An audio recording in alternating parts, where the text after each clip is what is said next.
Welcome to this lecture on fundamentals of genetics. Today, we are going to explore a fascinating topic, sex determination in Drosophila, commonly known as the fruit fly. If you thought the X and Y chromosomes work the same way in all animals, prepare to be surprised. Let us dive in and discover how nature plays by different rules in the world of flies. To start, let us think about what we already know. When we learn about human biology, we are taught that having two X chromosomes makes a female, and having an X and a Y chromosome makes a male. It is very easy to assume that the Y chromosome is the universal male maker across all of nature. However, in fruit flies, scientifically known as Drosophila melanogaster, nature plays a completely different game.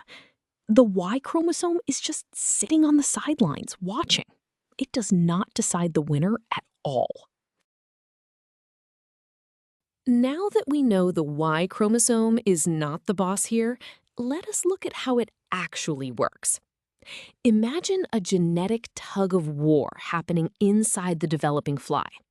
On one side, we have the X chromosomes, which are pulling the fly's development towards femaleness. On the other side, we have the autosomes, which are the non-sex chromosomes, pulling strongly towards maleness. This means a fly's sex is determined by a delicate balance, or ratio, between these two competing forces, rather than the mere presence of a specific chromosome. This brings us to the formal scientific explanation. This fascinating mechanism is known as the genic balance theory of sex determination, first proposed by the brilliant geneticist Calvin Bridges in 1921. According to this theory, the sex of a Drosophila is determined strictly by the ratio of the number of X chromosomes to the number of haploid sets of autosomes. The autosomes carry specific genes promoting male development, while the X chromosome carries female-promoting genes.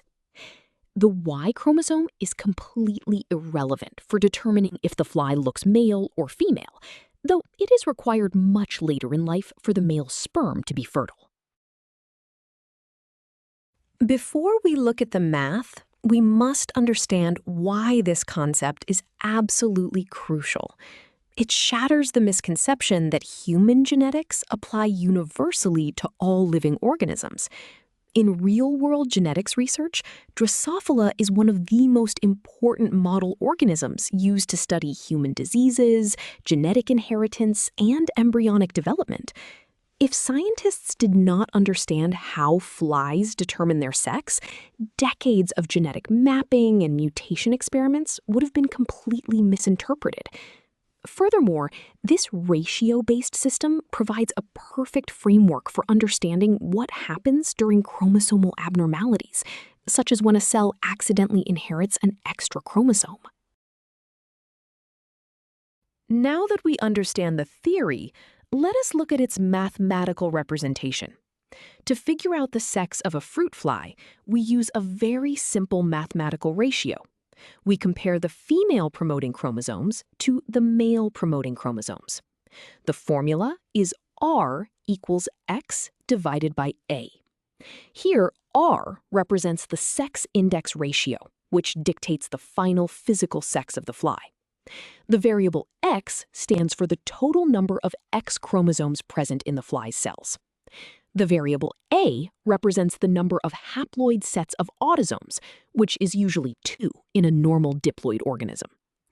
When X increases relative to A, the ratio goes up, pushing development toward femaleness. If A increases or X decreases, the ratio drops, pushing toward maleness. Let us apply this formula to a concrete example. We will determine the sex of a standard, healthy fruit fly found in a laboratory. Fly 1 has a genetic makeup consisting of 2 X chromosomes alongside 2 normal sets of autosomes. We need to count the number of X chromosomes and divide it by the number of autosomal sets. For fly 1, there are exactly 2 X chromosomes, so we set X equal to 2. There are 2 sets of autosomes, meaning we set A equal to 2. Dividing these values gives a ratio of 1.0. This perfectly balances the genetic scale in favor of female development, meaning this fly is a normal female. Now let us look at a second standard fly. Fly 2 has a genetic makeup consisting of 1 X and 1 Y chromosome, also alongside 2 normal sets of autosomes. Remember, we must completely ignore the Y chromosome for this calculation because it does not influence the physical sex determination in Drosophila. So there is only 1 X chromosome present, meaning we set X equal to 1. There are still 2 sets of autosomes, so A equals 2. Dividing 1 by 2 gives a ratio of 0.5. This means the male-promoting genes on the autosomes overpower the female-promoting genes on the single X chromosome. Therefore, fly 2 develops as a normal male.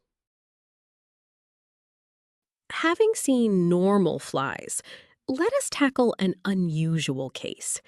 Sometimes mistakes happen during cell division, leading to abnormal chromosome numbers, known as aneuploidy.